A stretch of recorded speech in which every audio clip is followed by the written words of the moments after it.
Tilbúin. Þarna kemur hún.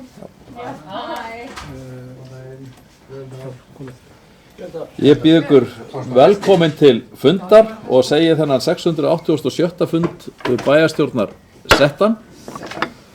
Á dagskrá eru 10 mál og þar eru 3 fundargerðir til staðfestingar og 7 til kynningar. En áður en að við göngum til dagskrár þá við hæfi að segja gleðilegt ár og takk fyrir liðið það. Sömuleiðis. Og fyrsta mál á dagskrá fundargerð bæjarráðs. Það var 1287. fundur sem var haldinn 22. desember. Haraldur, þú varst búinn að gefa mér vink. Já. Og svo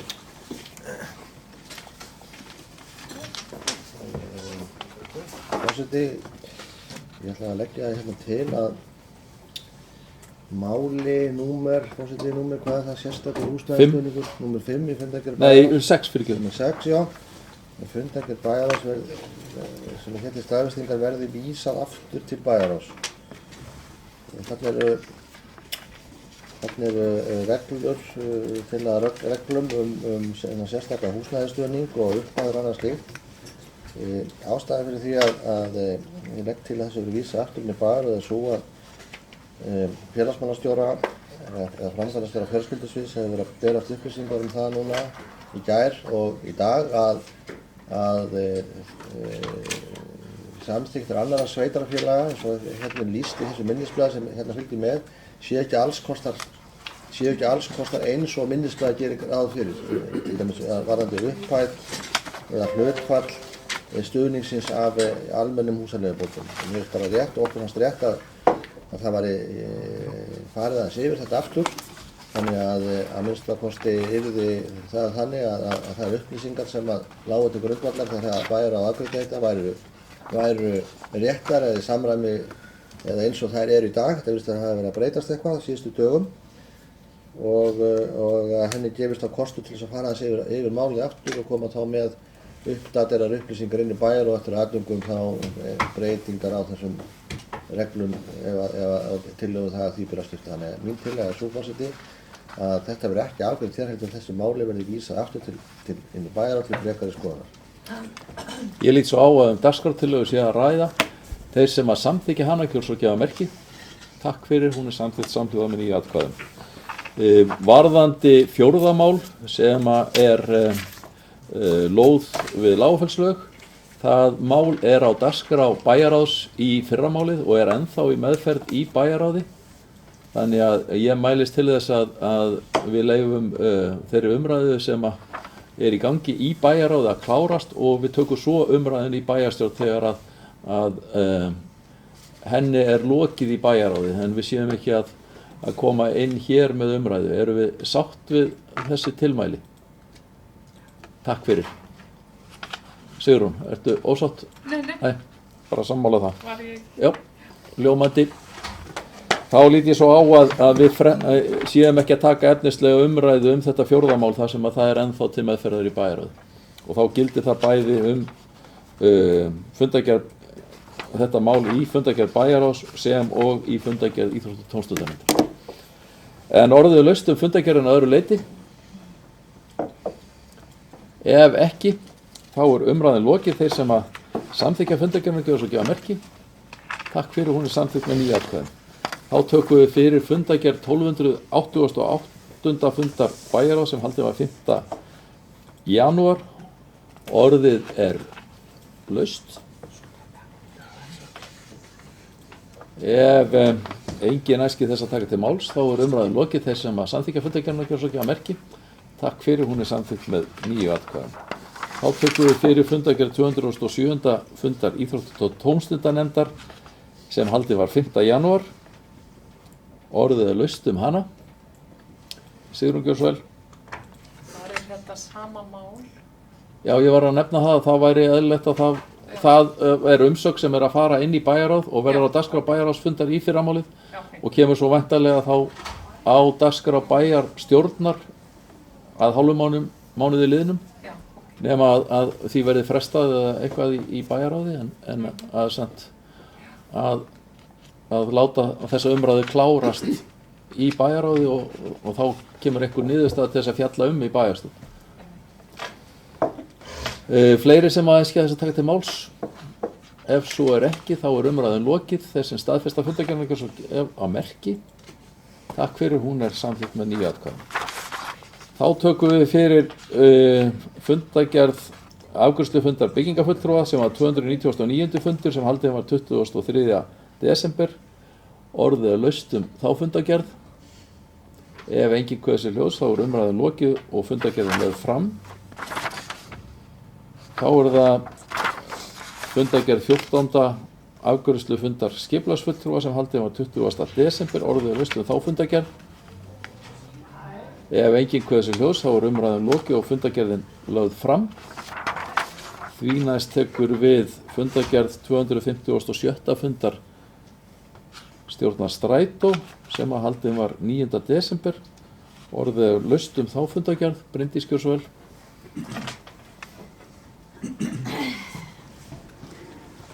Já, forseti.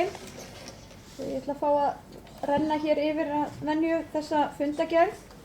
Fyrsti liðurinn nú bara breyting í stjórn, þar sem var að koma nýr fulltrúi inn fyrir Hafnarfjörð. Í lið nr. 2 gjaldskrámáli, þetta auðvitað svolítið síðan, þetta fundur sem sagt frá 9. desember, þannig að þetta auðvitað komið til umfjöllun í fjölmiðlum, en þetta var hækkun sem svona bara í takt við gjaldskráhækkun og auðvitað til þess að reyna að halda í og nálgast það markmið okkar sem að okkur ætti öllum að vera ljóst að 40% af ekstra kostnaði Strætó komi frá fargjaldatekjum. Þannig að það mjög mikilvægt að gjaldskráin okkar taki reglulegum hækkunum til þess að halda í við þetta eitt af megin markmiðum sem að stjórninni hefur verið sett í eigendasamkomulaginu Strætó. En þarna sem sagt farið yfir það hvernig að gjaldið hækkaði lítillega staðgreiðslugjaldið og jafnframt í kortunum. Í lið nr. 3 ber heiti hvað má fara í vagninn og það umræða sem hefur nú oft verið kennd við gæludýr og hunda en það sem sagt almennar reglur hvað má fara í vagninn og myndi kannski margan undra að við séum að gera svona mikið mál úr því og ræða það ítrekkað en það nú kannski helst gæludýrin sem hafa verið til umræðu og það sem sagt í þeim farvegi að samkvæmt reglugerð í dag þá eru gæludýr ekki heimiluð í almenningsvögnum. Og við höfum ekki ennþá fengið formlegt svar frá ráðuneytinu það hvort að ráðuneyti væri tilbúið að breyta þessari reglugerð að okkar ósk því við erum svona á þeirri skoðun að það væri æskilegt að fara í tilraunaverkefni í anda þess sem að kom hér fram í skýrslu sem var kynnt fyrir okkur eftir að við skipuðum starfshóp til að fara yfir þetta mál þar sem að væri hægt að byrja allavega í áföngum eða gera tilraunaverkefni til eins ár með að leyfa gæludýr undir einhverjum kvöðum. Mögulega kannski í búrum eða einhverjum hluta vagnanna. En það þarf semst reglugerða breytingu til þess en hefur okkur ekki verið svara formlega frá ráðuneytinu hvað það varðar. Þið sjáu þarna í fylgigögnunum varðandi lið nr. 4 sem eru tímatöflur og stundvísi. Og þar eru svolítið sláandi tölur það hvað tímatöflur standast illa seinnipart og á ákveðnum leiðum. Þetta náttúrulega bara fyrst og fremst vegna þess að umferðin svo mikil og það eru svo margir að nýta vagnana það verið stopp á flestum stoppistöðum og til þess að ég veit ekki hvað athugasemd þetta til þess að bregðast við þessu að þá ekkert annað inn í myndinni en í rauninni að setja inn auka vagna og það auðvitað rosalega dýrt. Það kann líka vera að setja beita einhverjum öðrum leiðum og það má til dæmis velta í fyrir sér svona þegar við erum komin með svona góða upplýsingatækni eins og appið okkar þar sem hún getur fylgst með strætónum í rauntíma hvort að það væri til dæmis skoðandi að taka einhverja leiði bara hreinlega úr sambandi við tímatöflu á einhverjum tíma dags. Þegar strætó að keyra nokkurt að þá í staðin fyrir að reyna með okkur við tímatöfla þá bara fylgist þú svolítið með á netinu, það bara umferðin eins og hún og það var ein lausn en þarna bara, og þið sjáu þetta áhugaverð samantakt þarna hvaða leiðir við þurfum augljóslega að grípa til einhverja úrbóta hvað þetta varðar en líklegt að það kosti einhverja fjármuni og þeir eru auðvitað takmarkaðir, en ég held að sé bara ágætt að fólk svona skoði þetta eins og þetta skiptir auðvitað mjög miklu máli fyrir okkur út frá áreiðanleika þjónustunnar og ímynd þjónustunnar. Í lið 5 var aðeins verið að fara yfir ábendingakerfið og hvernig því fylgt eftir innanhús. Í lið númer 6 vorum við að fara yfir vagnaflota strætó og það mikið fagnaðarefni og það nú eins þegar við eflaust heyrt af þessu í fjölmiðlum, en það eru sem sagt verða teknir í notkun 4 nýjir vagnar þessu ár og það allt rafmagnsvagnar. Það mjög áhugavert að við getum stigið það skref og maður svona bara spenntur fyrir því og það myndi svo bætast við 4 aðrir undir haustið í lok ársins. Og verður gaman að fylgjast með hvernig þetta gengur eftir. Þetta þýðir aftur á móti það að þessi nýjunar áætlun sem við höfum gert fyrir svolítið síðan, þetta hægir aðeins á henni því að rafmagnsvagnarnir eru dýrari. Þannig að við getum ekki keypt eins marga vagna og áætlunir kannski gerðir ráð fyrir. Þannig að það svona, það þarf svolítið að vega og meta, en það eru auðvitað ýmsir kostir fram með þetta, þeir eru auðvitað umhverfisvænir og væntanlega vonandi einhver rekstrarlegur sparnaður og ekki síst það náttúrulega líka að þeir eru hljóðlátar sem mikill kostur sérstaklega þegar verið að keyra í þéttri byggð og nálægt íbúabyggð. Í lið númer 7 það Vogahverfi skiptistöð. Þetta mál sem hefur oft verið til umræðu en aldrei fengið neina formlega afgreiðslu og það snýr sem sagt að því að það hefur á það bent að vera æskilegt að færa skiptistöðuna sem að við hér í Mosfellsbæ og þeir sem búa í austasta hluta borgarinnar þekkja vel sem Ártún, að hún tengdist einhvern veginn betur Elliðavognum. Það sem sagt mjög margir vagnar sem að stoppa í Ártúni og þar getur skiptir í vagna en það mjög erfitt að taka svo suður ásinn yfir til Hafnarfjarðar Mjóddina, Kópavogur, Hafnarfjörð og Garðabæ. Það verður flóknara en leið og væri hægt að færa þessa skiptistöð þannig neðar að þá myndi skapast svona betri tenging á milli bæjarfélaga.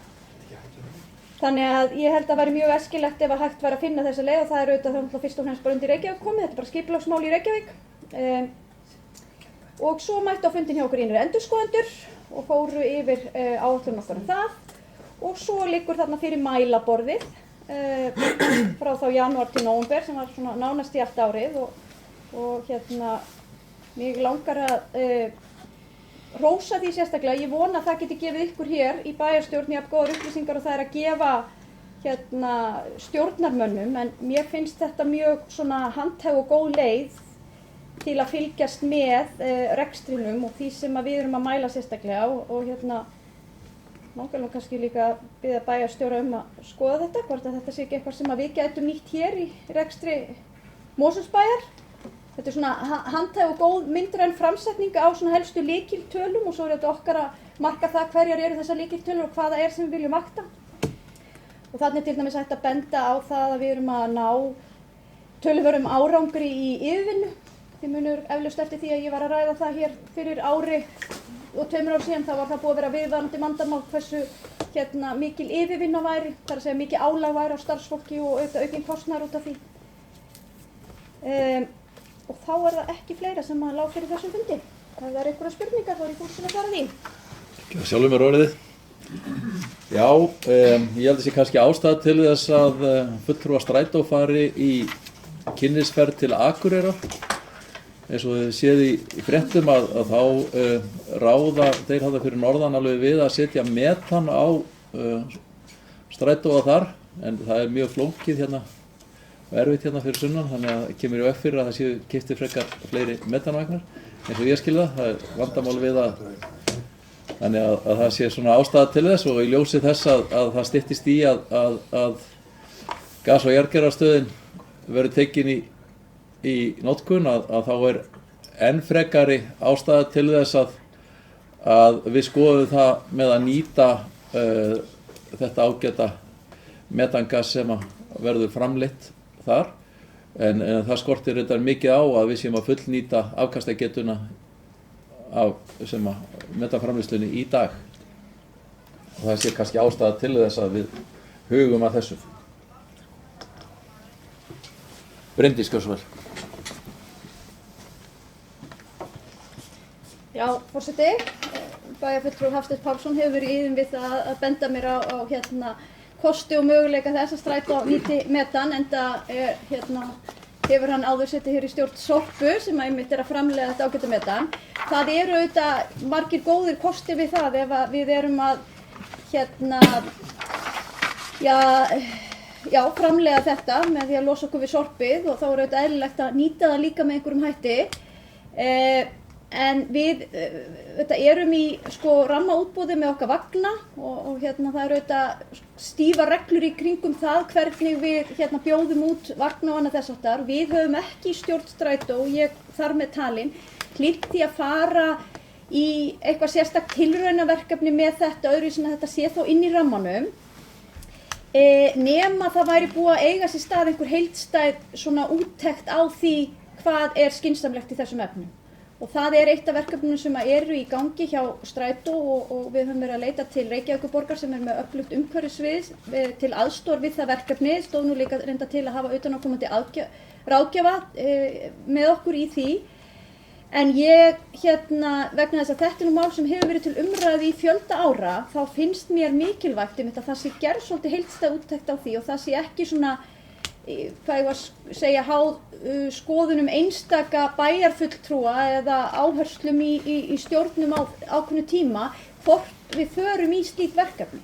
Það kann vel að vera, og ég er ekkert á móti metani, og það kann vel að vera að það sé skynsamlegt að nýta það, en á móti kemur að það er ekki eins mikil þróun í þeim búnaði þegar kemur að strætisvögnum eins og hefur verið í rafmagnsvögnunum. Og það getur vel verið að þetta sé hægt að vinna með það, en reynslan var sem sagt svona, það eru svona ákveðin tæknistig sem þarf að stíga yfir og það getur vel verið að það sé með tímanum að vinnast eitthvað áfram, en það er eins og þetta tekur langa tíma að dæla því og Strætó talaði á sínu tíma að það þyrfti að fá leiðslu upp á hestháls til þess að það væri þá hægt að dæla metani á vagnana á nóttunni. Og allt er þetta yfirstímanlegu verkefni. Ég held að þurfi bara að horfa á heildarmyndina og við þurfum að fá einhverja heildstæða og góða greiningu á því hvað er skynsamlegt að gera í þessum efnum. Og svo má líka velta fyrir sér hvort að það sé skynsamlegt að setja almenningsvagnakerfið inn í þetta, því þá ertu náttúrulega með þá áhættu að það er eingöngu einn byrgi. Og ef að eitthvað kemur fyrir í framleiðslunni hjá þessum eina byrgja, er þá almenningssamgöngukerfi okkar laskað eða lamað á meðan. Þannig að það er auðvitað einhver áhætta. Á móti kemur eins og Hafsteinn held ég að vera að benda á að það væri hægt að hafa einhvern hluta. Það getur alveg verið. En eins og ég segi, mér finnst þurfi einhverja frekari úttekt og rannsóknir á því áður en að við færum í slíkt.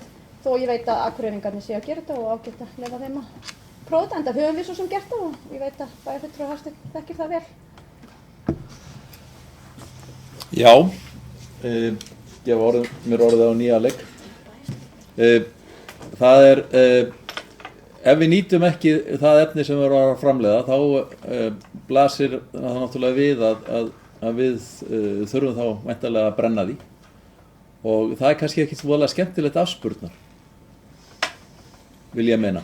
Og ég, eins og á að vera kannski nokkuð þekkt við þetta borð, þá hef ég verið alls ekki talsmaður þess að það færi of stórt hlutfall vagna verði metanvagna, einmitt af þessum ástæðum sem að Bryndís nefndi. En þróun í rafmagninu, hún er nú kannski ekkit endilega komin á svo hátt stig heldur. Þannig að mér finnst það er spurningin að hvenær ætti að stíga það skref líka og allt það. Þannig að mér finnst þetta nú svona allt vegast á og ætti ekki að vera stórt mál að taka inn nokkra vagna við fyrsta tækifæri til þess að við séum að nýta þetta efni. En nú ætla ég nú ekki að fara að lengja þetta mál meira. Fleiri sem æskja þess að taka til máls? Ef ekki, þá er umræðin lokið og fundargerðin lögð fram. Þá tökum við fyrir fundargerð 357. fundar samstarfsnefndar skíðasvæða höfuðborgarsvæðisins sem haldið var 14. desember. Það var umræða það hérna á síðasta fundi að þessar fundargerðir færu til kynningar í íþrótta- og tómstundanefnd og er það ekki eðlilegt að við í ljósi þess áhuga sem var þar að þeir væru upplýst það sem væri að gerast í þessum hjá á skíðasvæðunum, að við vísum þessum fundagerðum almennt til kynningar íþrótta- og tómstundanefnd? Erum við sammála því? Enginn gerir athugasemd, þannig að ég lít svo á að það sé samþykkt. Forseti, það breyti því væntanlega ekki, við þurfum að leggja það fram hér eða? Jú, við leggjum það fram hér, Já. en þegar við leggjum það fram hér, þá munum við vísa þeim til íþrótta- og tómstundanefndar til kynningar. Það væri þá kannski leiðin til þess að afgreiða þær fundagerðir. Þá lít ég svo á að það sé samþykkt og ef enginn kveður sér hljóðs, þá er umræðan lokið og fundagerð lögð fram. Þá tökum við fyrir fundagerð 437. fundar stjórnar SSH sem haldin var 5. desember. Orðið að laustu þá fundagerð, Haraldur gjörðu svo vel. Forseti, þetta vil taka til máls undir fjórðunni þessara fundagerðar, það sé málefni byggðasamlaganna og A-liður þar, ekstra úttekt byggðasamlaga. Það vildi reynda svo til á þessum ágæta stjórnarfundi SSH að ég þurfti að fara að fundi 1:30 leytið og var þér að leiðandi ekki viðstaddur umræðan þetta tiltekna mál. En það er ekki ástæða fyrir því að ég kem hér upp, bara ég vildi aðeins fara örfáum orðum að upplýsa það sem þið sjálfsagt öll vitið að það er búið að vera í gangi tiltölulega viðamikil rekstrarátekt á öllum byggðasamlögunum okkar. Það er að segja slökkviliðinu, Sorpu og Strætó. Það hefur tekið töluvert langan tíma. Þetta er búið að vera í gangi í það bil hvað segja allir sem í 1,5 ár eitthvað svoleiðis, jafnvel lengur. 2 ár kannski. Og það var ráðinn sérstakur ráðgjafi, Ágúst Þorbjörnsson á sínum tíma sem hefur verið að vinna þessu verkefni og nú skynja ég það, þetta sé nú að komast á einhvern lokastig eða ákvarðantökustig. Það er búið að boða eigendafundi í Strætó og Sorpu í næstu viku til þess að fara yfir þessar úttektir. Rekstrarúttektir og hvað tillögur eru þar í þeim. Þessar úttektir eða þessi rekstrarúttektir á þessu byggðasölum var ákvörðun SSH á sínum tíma. Það eru alls konar hugmyndir og tillögur sem hafa komið fram frá ráðgjöfunum hagræðingu, breytt fyrirkomulag starfseminni og svo framvegis í þessari skoðun, eða þessum skoðunum öllum. Það á síðan eftir að fara yfir það. Í stjórn og einhver leyti hefur nú reyndar stjórn Strætó farið yfir það sem þar hefur verið lagt til, en það var Strætó einhvern veginn, það byrjaði vinnan við það byggðasamla og svona komin lengst. Steyðst hefur svona kannski komið með slökkvilið, því þar var verið að vinna að sérstöku hermilíkani til þess að skoða útköll og staðsetningar á starfsstöðum slökkviliðsins og skoða það í svona með þá fræðigrein sérstaklega í huga, þannig að það tókum svolítinn tíma. Skilst að það sé nú að koma niðurstöðu því sem ég reyndar hef nú ekki séð ennþá. En ég vildi nú bara greina frá þessu að þetta er sem sagt að held ég, svona sýnist mér kannski að komast á lokastig og til ákvörðunar. Það stendur hér í fundargerð þessara SSH fundar að það hafi verið samþykkt að fela formanni stýrihópsins, framkvæmdastjóra SSH og Ágústi Þorbjörnssyni að undirbúa sérstaka kynningu og niðurstöðu verkefnisins fyrir fulltrúum einstakra sveitarfélaga og innan sveitar stendur þetta framkvæmdastjóri sveitarfélaga, formönnum bæjaráða, forsetum bæjarstjórna og fulltrúum viðkomandi sveitarfélagi stjórnu byggðasamlaga á Svíi lokast sem fyrst. Það var rætt á núna síðasta stjórnarfundi SSH sem var núna mánudaginn að þetta væri nú ekki kannski mjög heppileg bókun því að það væri óeðlilegt með öllu að kynna bara sumum sveitarstjórnarmönnum niðurstöður þessara rekstrarúttektar og öðrum ekki og þess vegna var það tala á síðasta stjórnarfundi SSA að loknum yfirferð eigendafundar og stjórnar byggðasamnar á þessum tillögum yrði almenn kynning á þeim fyrir þá öllum þeim bæjarfulltrúum eða sveitarstjórnarmönnum á höfuðborgarsvæðinu sem þess óskuðu og svona talað að það geti átt sér stað kannski í miðjan febrúar. Þannig að ég vil nú líka bara koma þeim skilaboðum hér út að hafa einhvern tímann staði til að draga sveitarstjórnarmenn á höfuðborgarsvæðinu dilka og þá held ég að SSA að séð af sér því. En ég vildi nú svona bara vekja athygli á þessu máli og líka þessu tiltekna atriði. Fleiri sem æskja þess að taka til máls? Ef svo er ekki, þá er umræðan lokið og fundargerðin lögð fram.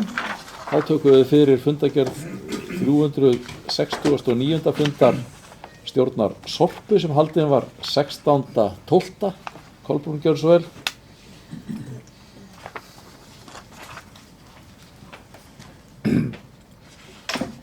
Forseti, mér langar aðeins að ræða við vorum áttum nú góðan sprett Sorpu rétt áðan í fundargerð Strætó en mér langar að ræða aðeins fundargerð Sorpu.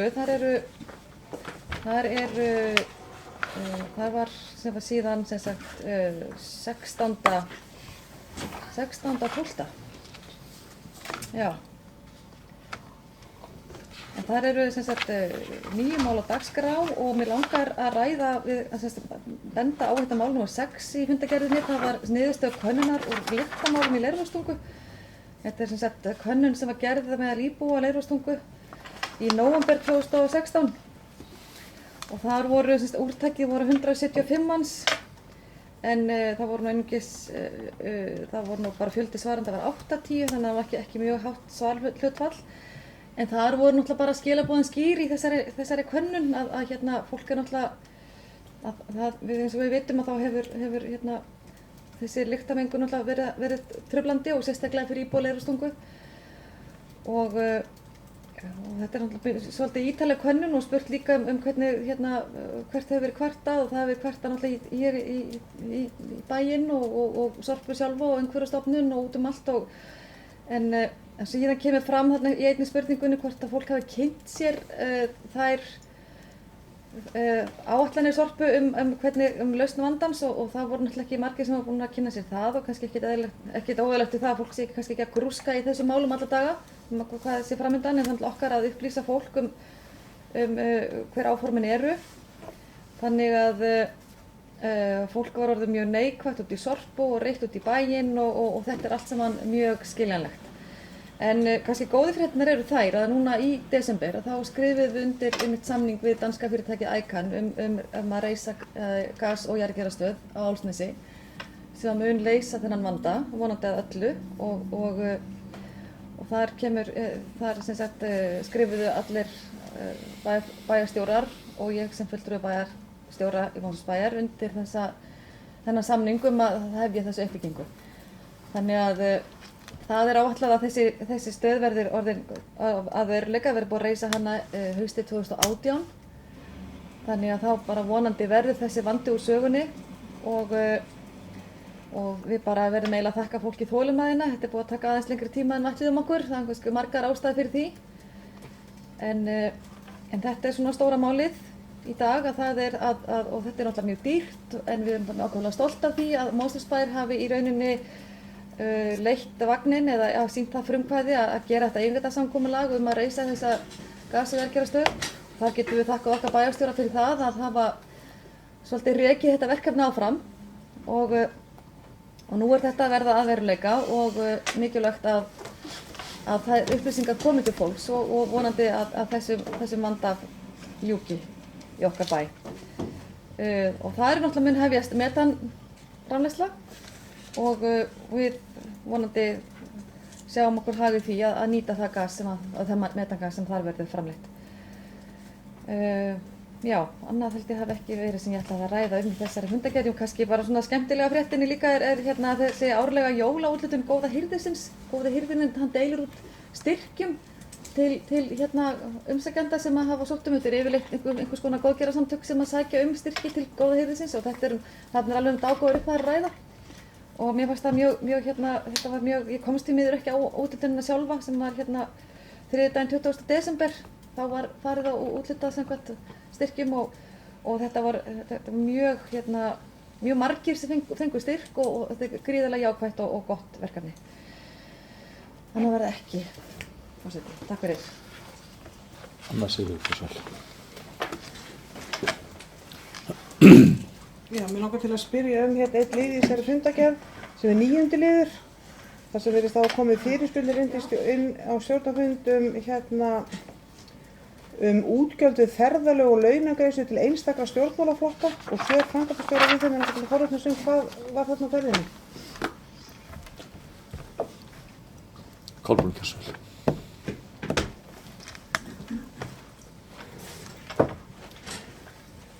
Ég get bara sagt það að það vantar eiginlega öll gögn sem fylgja þessu máli og ég þarf eiginlega að athuga þetta betur af því eins og mig minnir að þessi lið hafi verið frestað. Þannig ég þarf aðeins að skoða þetta betur. Forseti, ég þarf að kanna þetta. Fleiri sem æskja þess að taka til máls? Ef ekki, þá er umræðan lokið og fundargerðin lögð fram og þá er það síðasta fundargerðin.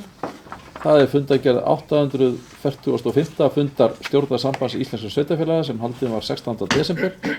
Orðið er laust þá fundargerð. Engin kveður sér ljós, umræðan er lokið.